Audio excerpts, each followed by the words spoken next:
Now, the UKIP leader, Nigel Farage, is facing questions about how he uses some of his EU expenses. It's claimed he receives an allowance of £15,500 a year to run his MEP constituency office in Bognor Regis, yet the premises are provided rent-free by local UKIP supporters. Well, let's speak now to Mr Farage. He joins us from the European Parliament in Strasbourg. And a very good afternoon to you, Mr Farage. I mean, we'll talk through some of the detail of that specific claim, but what it all goes to illustrate, as you've pointed out in the past, is that you MEPs are wallowing in a jacuzzi of expenses cash. No, they're not expenses. We don't actually claim for anything. I have not claimed for an office. I have not claimed this figure of £15,000.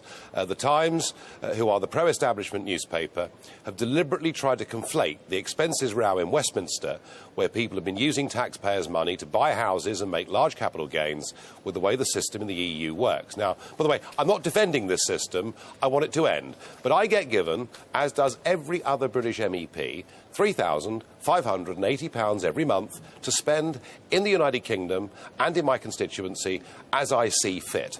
There are a list of allowable expenses. We can spend it on newspapers, we can spend it on books, we can spend it on subscriptions, on periodicals, on hotel bills, on restaurant meals, on taxis, on travelling, or, if we want to, on an office as well.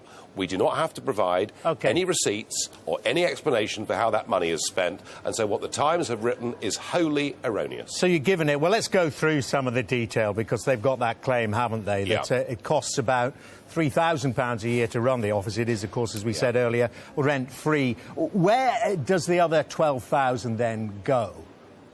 OK.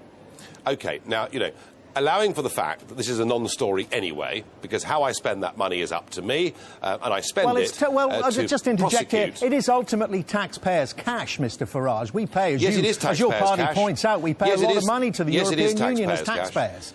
Yes, it is taxpayers' cash, which I spend to promote the campaign of getting Britain out of the European Union. Now, I'm pleased to tell you that the lead story, wrong as it was with the expenses word being used, but when it used the figures, it is wrong. They quoted a former office manager on the front page of the Times today, David Samuel Camps.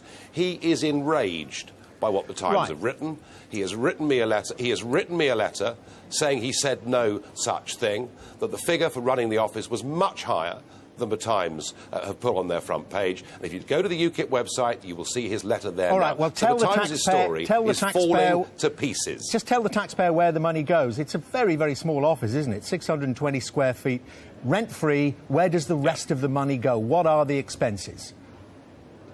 Do you know, the electricity bill is more than £3,000 a year. We have burglar alarms, we have insurance, we have a massive post bag and a mail bill that is growing by the week as the level of interest and support for our party and our campaign and our cause grows. The point is, Dermot, these are allowances and not expenses, and I'm the man that wants to bring it to zero. I don't want British MEPs. I don't want... You know, I have not, in the 15 years I've been here, bought a house, bought vintage wine, sought to make any personal financial gain from this whatsoever. OK, but, I mean, it sounds like it must be a sauna in there. Do you know what the average, and they're very expensive, dual fuel bill is per household in the UK? You say you spend £3,000 on a 600-square-foot office. Do you know what the average bill is per household?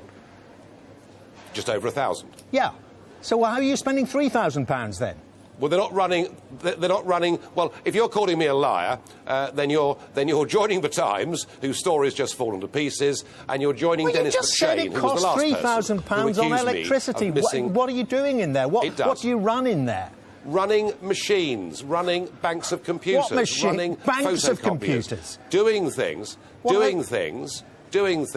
that use a lot more electricity than many household chores. Sounds like Tracy Island, then. You've got banks of computers. You're doing the same thing. You are doing exactly the same thing that the Times is trying to do. You are trying to conflate the expenses regime in Westminster, where people make claims, with the EU system of fixed monthly allowances. Well, listen, we've agreed. I'll tell you what. You know, we all should be concerned. I'll tell you what we're doing. We've agreed it's taxpayers' cash.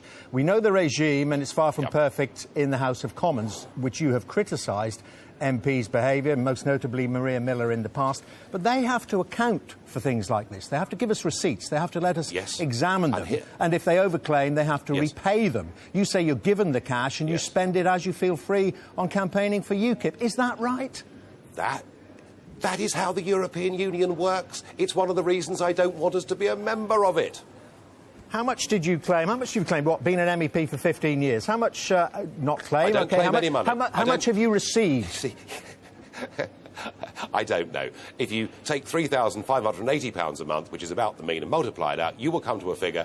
But the amount of money I'm given to do this job is exactly the same as the other 750 MEPs, and that's the point. And what is happening here is there is a false application here. But is that the excuse? We heard it from the MPs on expenses, didn't we, when they were in all their troubles, that everyone else was doing it. That's no excuse, Mr Farage. You lead the party. You have to set an example. Yes, I'm setting the example. I want to be sacked.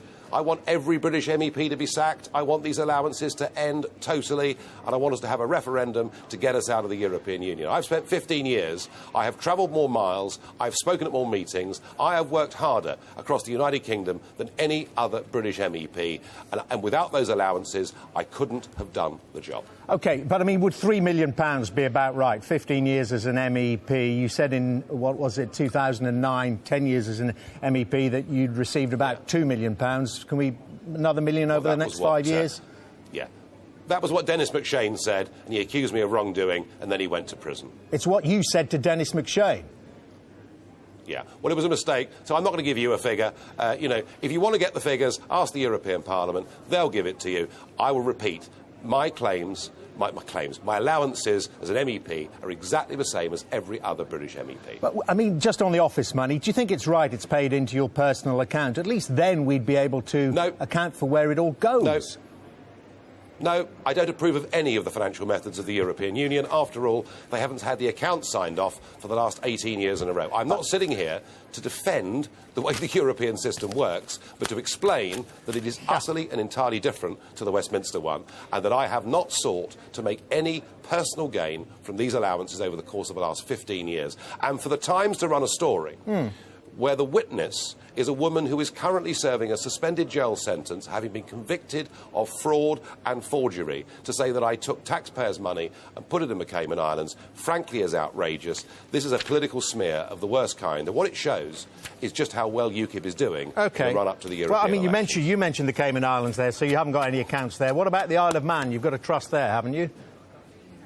No, my children did briefly have one. It's been closed. I've never been the beneficial owner of a trust in the Isle of Man. I've never had any account of any kind ever in the Cayman Islands. And it is, you know, you may as well put on the front page that I've committed murder. It is just an outrage to rely on a criminal that I barely know that makes an allegation like this. And it just shows the Times are desperate to have a go at UKIP. But I'm pleased to say their story is, as we speak, falling to pieces. But the charge is not that, Mr Farage. You must have read the editorial that goes along with it in the Times as well, and it's one that many people must be thinking. It's one of hypocrisy. You criticise what you call the political class looking after its own and letting down the electorate, and yet here you take, well, let's say tens of thousands, probably hundreds of thousands of pounds and of euros. You let it go into your personal account, and you don't really let us know where it all goes. You don't tell us how it's spent. I've said since 1999, in my first campaign, elect us to the European Parliament and we will use the wherewithal that this institution provides to fight against Britain's continued membership of this union. And that's why I've spent 15 years working damned hard the length and breadth of this country, trying to push that campaign. And given the rise in Euroscepticism, I'm beginning to think it might have had some effect. And just, I mean, Mr Farage, on the source of the story, the Times don't identify the source of the story. They did in their email to me yesterday. They named the woman and said that she had gone on the record saying that I was transferring money to the Cayman Islands. I'm sorry, I told them that it was utterly and entirely untrue, and yet, in an attempt to try and defame my reputation, they still put it on the front page. OK, well, we'll leave that between you and the Times newspaper. Mr Farage, thank you very much indeed. Nigel Farage there, the leader of UKIP, live there from Strasbourg.